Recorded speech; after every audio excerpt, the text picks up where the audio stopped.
né? Porque abuso não é só abuso sexual, tem abuso psicológico, verbal, então.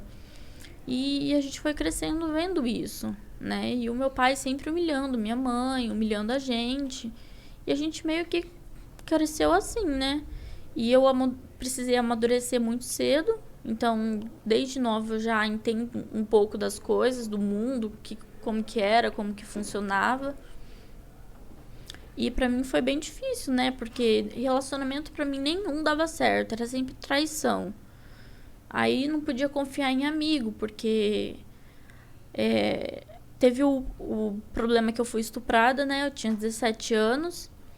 E eu contei pros meus amigos, né? Eu falei, olha, aconteceu isso comigo. E os meus amigos, eles davam risada. Eles falam, pô, isso não é assunto que se brinca, você tava zoando com a nossa cara. Eu falei, não, eu tô falando a verdade. E eu fui na polícia, a polícia falou, olha, não tem o que a gente fazer.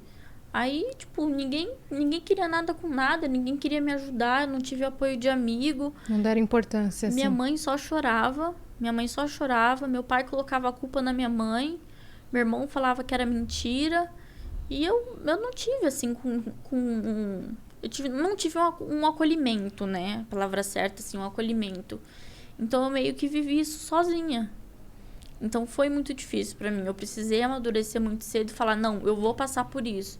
E eu não passei por psicólogo, não passei por psiquiatra, não passei por nada. Eu fui no médico, fiz os exames, tomei muito remédio. Assim, eu quase morri nessa época. Porque eu tomei um negócio que chama coquetel, que são vários remédios. E um deles me deu reação, que é a amoxicilina.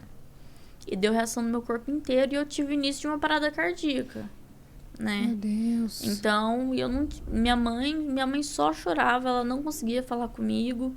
E assim, pra pedir pra me levar no hospital, eu tinha que pedir pra minha vizinha. Porque minha mãe não tinha condição, meu pai não tinha condição, sabe? E aí eu meio que fui enfrentando as coisas sozinhas, até eu conhecer ele, né? E a gente compartilhar dessas histórias junto, da gente se acolher, da gente se entender e saber lidar, sabe? Quando um tá com dor, quando o outro tá se sentindo mal, a gente sabe o que fazer, né? Porque a gente passou por isso junto. A nossa história bate muito uma com a outra, né? E a dor que ele sente, você já conhece. Sim, e a dor que eu sinto, ele conhece. Então meio que encaixa assim mesmo, sabe? E assim, quando eu escolhi gostar dele, eu falei assim, olha, eu vou ficar com você. Quando ele comprou o anel, a gente não namorou, a gente noivou. A gente pulou a parte do namoro. Entendi. Então vocês se conheceram, decidiram que vocês iam começar a ficar e depois foi noivado, não Porque foi namoro. Foi uma coisa muito intensa, foi uma coisa muito forte que a gente sentiu um pelo outro. E ele foi e comprou aliança de noivado. E ele falou assim, você quer ser minha noiva? Eu falei, quero. Tipo, ali eu já escolhi a pessoa que eu queria casar, a pessoa que eu queria pro resto da minha vida.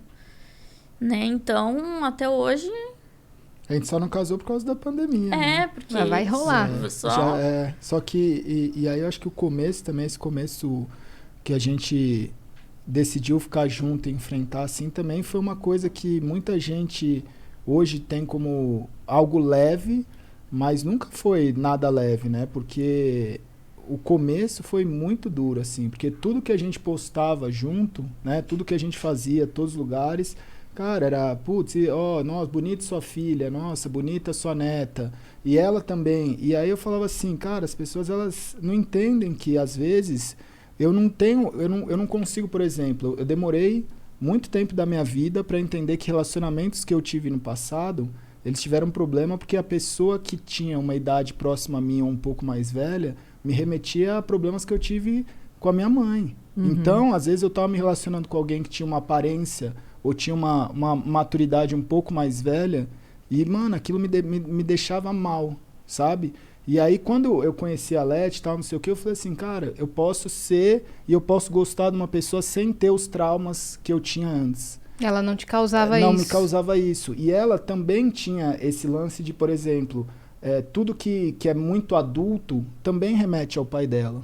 E eu sou uma pessoa que, apesar de eu ser velha, eu tenho a minha vida, ela é super jovem. Eu relaciono com jovens, eu tô todo dia com jovens, meus amigos são jovens. Você tem a aparência jovem. Então, é uma coisa que, tipo, eu olho e falo assim, mano, eu olho uma pessoa da minha idade e falo, mano, eu não sou igual a essa pessoa. Eu tenho uma outra, sabe? Eu tenho uma outra forma de levar a vida.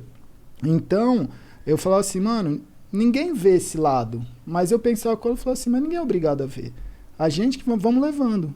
Essa galera que veio pra cima de vocês, assim, durou muito tempo, demorou muito tempo pra aceitarem? Como é que foi? Cara, como é que isso foi se transformando, assim? Então, no começo ela teve muito problema, porque falavam, nossa, ela é interesseira, e por que uma pessoa dessa estaria assim com você? E porque, acho que no começo teve muitas, assim, a gente teve que quebrar muitas barreiras, até porque imagina que foi criada uma comunidade, né, a tribo. E aí eu tô ali, sou uma pessoa que tá à frente disso tudo.